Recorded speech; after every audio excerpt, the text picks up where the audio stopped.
Regulation is all about how things hit me emotionally.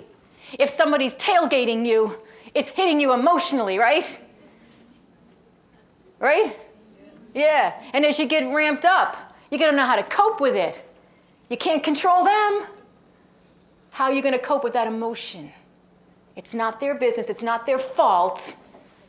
They're not the jerk.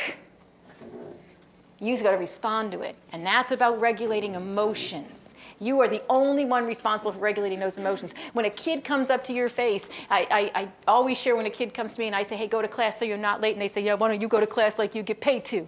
And if we don't regulate the emotion that hits us at that moment, if we don't step back and stop and think and process, see, sometimes the best response to a child's comment is no response at all. You take that moment, you deserve that moment, you take that space, and you just reel it in. And realize that I'm dealing with an emotion right now. And I got to cope with that. That child, what came out of their mouth, sure, they're responsible for that, but they are not responsible for how I respond to it. So when we talk about emotions, we're not only talking about the kids' lack of learning emotional coping skills, we have to think about how we're responding to behaviors. Thanks for watching, and I hope you found this video helpful. If you did, make sure to like and subscribe so you never miss another video. I speak and consult on school behavior, and I love to help districts solve some of these problems. See you next time.